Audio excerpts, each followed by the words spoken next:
Los términos de dirección y posición son líneas imaginarias que se trazan en el cuerpo humano para ayudarnos a posicionar las estructuras anatómicas del cuerpo. Cada parte del cuerpo se referencia con respecto a otra. Algunos de los conceptos y términos son opuestos, por ejemplo, superior, inferior, media sobre el plano sagital. Esta es una línea se retira Julián Levy después de haber realizado su supervisión aquí en UCEAS. Esta nos va a definir los términos de superior, craneal e inferior o caudal. El plano frontal, sobre Guillermo. Esta línea, sobre el eje largo, nos va a diferenciar lo que es la parte anterior o ventral, que será todo hacia adelante, que es lo que significa, o la parte dorsal o posterior, la cual es todo hacia atrás.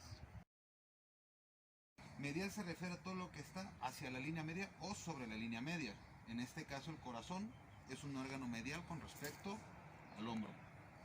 Y lateral sería lo más alejado de la línea media, por lo tanto la mano es lateral. El término interno y externo se refiere igual a la posición relativa con otra parte. Por ejemplo, interno es todo lo que está hacia el centro, hacia la parte interna del cuerpo, y externo es todo lo que está hacia la parte externa. En este caso el brazo es externo al tronco. El término superficial o externo se refiere a lo que está más cerca de la superficie. En este caso, la piel es externa con respecto a la caja torácica. Y el término interno se refiere a que está más adentro. En este caso, los pulmones son internos con respecto a la caja torácica. El término proximal y distal se refiere a, prácticamente es hacia las extremidades. Proximal es lo que más está más cerca, o el punto de anclaje de alguna extremidad. En este caso, el codo es proximal con respecto a la muñeca.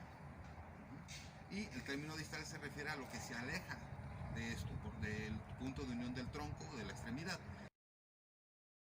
El término mediano hace referencia a todo lo que se acerca a la línea media. El término intermedio hace referencia a lo que está en medio de dos estructuras. En este caso, el ejemplo, el colon transversal es intermedio entre el colon ascendente y el colon descendente.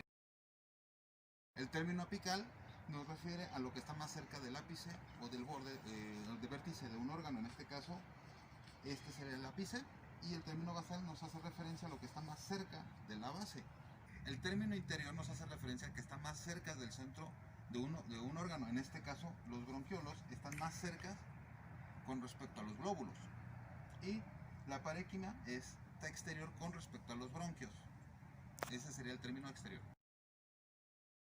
El término ipsilateral u homolateral hace referencia a que están del mismo lado. En este caso, el pulmón y el hígado son homolaterales. El término contralateral nos hace referencia a que está sobre el mismo lugar, pero del otro lado contrario de la línea media.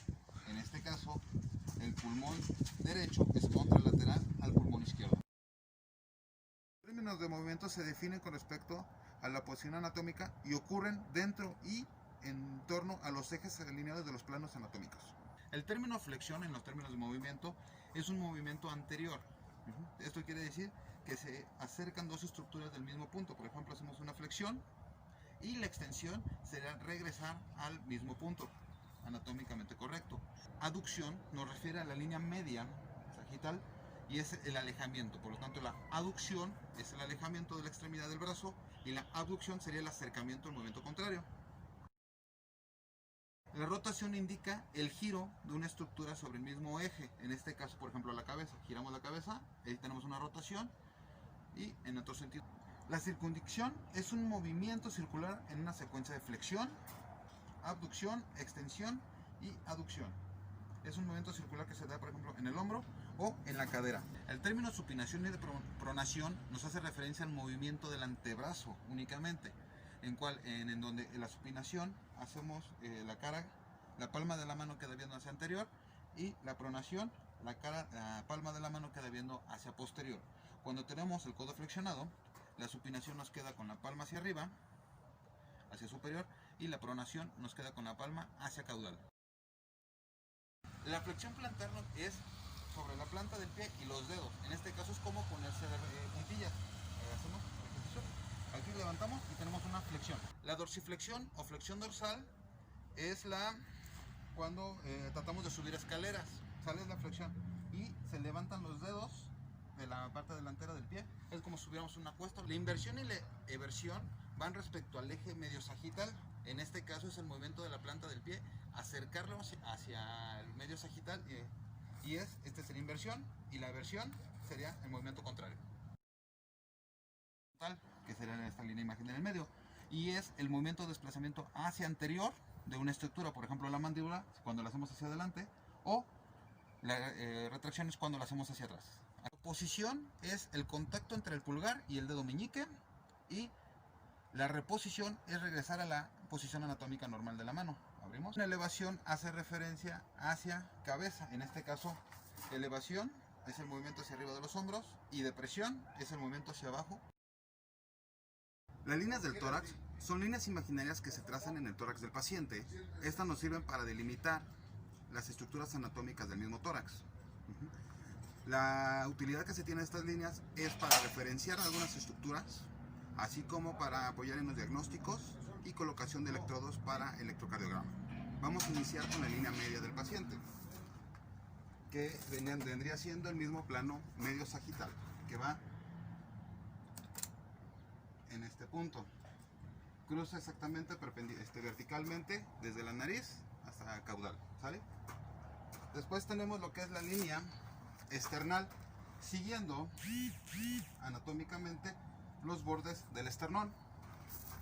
Continuamos con las líneas paraesternales. Bueno, antes de la paraesternal vamos a manejar la línea media clavicular, que vamos de la mitad de la clavícula hacia abajo. Completamente todas estas son verticales, son paralelas.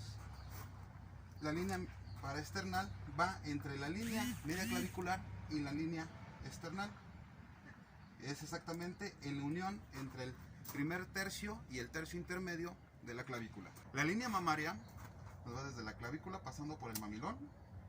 Es muy pegadita a la línea media clavicular, pasando cerca del mamilón. Las líneas axilares, que son líneas verticales en este caso, y empezamos con la línea axilar anterior, y esta la colocamos, o se traza mejor dicho, siguiendo el borde del músculo pectoral inferior. Después tenemos la línea axilar posterior, siguiendo el borde posterior de la axila. Y por último, la línea axilar media, siguiendo desde el hueco, se traza desde el hueco de la axila.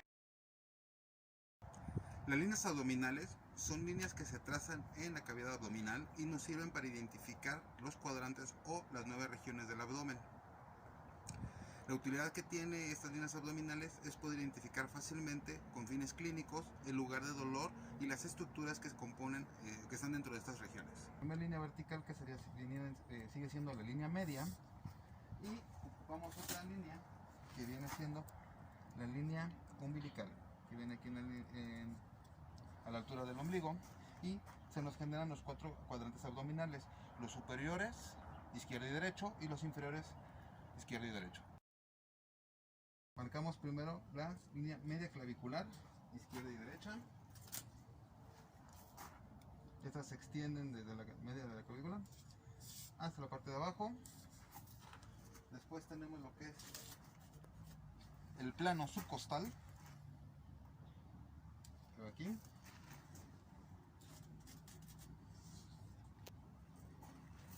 Bueno, el plano subcostal se traza en el reborde de las costillas, por debajo de las costillas. El plano transpilórico es esta parte, esta sección únicamente, ya que atraviesa lo que es la parte del píloro. Y este sería el plano transtibercular. Y de esa manera tenemos las 9 regiones del abdomen. El plano intraespinal se traza sobre la cresta ilíaca, en ambas espinas anteroposteriores, y serán estas dos. Las 9 regiones se componen por los hipocondrios izquierdo y derecho, epigastrio,